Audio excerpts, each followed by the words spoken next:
আলোচনা হয়েছে? আইন শৃঙ্খলা পরিস্থিতি এখানে কোনো সমস্যা নাই, যেমন এখানে কোনো ধরনের সিকিউরিটি থ্রেট না আল্লাহ দিলে কোনো ধরনের সিকিউরিটি থ্রেট নেই। আমাদের আজকের ব্রিফিং মিটিংটা ছিল বিজয় দিবস উপলক্ষে আইন শৃঙ্খলা পরিস্থিতি এবং অন্যান্য বিষয়ে আলোচনা। এবং আপনারা জানেন 16ই ডিসেম্বর আমাদের মহান বিজয় দিবস। এই বিজয় দিবস যেন ভালোভাবে করা যায়, এখানে যেন কোনো ধরনের কোনো দুর্ঘটনা না ঘটে, এই জন্য আজকে আলোচনা হয়েছে। এবং বিভিন্ন মন্ত্রণালয়ের ভিতরে একটা কোঅর্ডিনেশন, এটার ব্যাপারেও আলোচনা হয়েছে।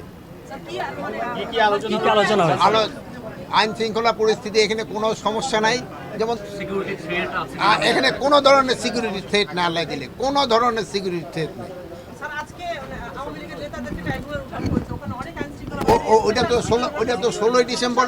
না ওইটা তো 16 না, দেশে কোনো সিকিউরিটি সমস্যা নাই।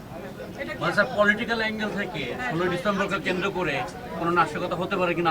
না কারো তরফ থেকে হবে না। যেহেতু 16ই ডিসেম্বরটা সবার জন্য, আমাদের দেশের সবার জন্য, এটা বিজয় দিবস কারো না, এটা সবাই আমাদের জন্য বিজয় দিবস, এটা আমাদের সবার বিজয়। গতকাল হলো চট্টগ্রামে আওয়ামী লীগ মিছিল করেছে, আবার চট্টগ্রামে এটা তো আমি তো আজকে শুধু 16ই ডিসেম্বরের উপরে আলোচনা করছি, আমি তো এই সেটটার ব্যাপারে বলতে পারবো না। ওইটার ব্যাপারে আমি কালকে চিটাগাং যাচ্ছি, যদি ওখানে কোনো প্রশ্ন থাকে ওখানে করবেন। ভালো থাকেন, দোয়া করেন। সিলেবাসের বাইরে বলবো, এই যে আমার ফোনে একটা ভালো বলছে, ইন্ডিয়ান মিডিয়া অনেক কিছু বলে, আপনারাও বলেন, সত্যি ঘটনাটা আপনারা প্রকাশ করে দেন, হয়তো ইন্ডিয়ান মিডিয়া এক সময় বন্ধ হয়ে যাবে। আপনারা তো জানেন, আপনারা জানেন না ভাই, এই কথা আছে, আপনারা সব জানেন। আপনারা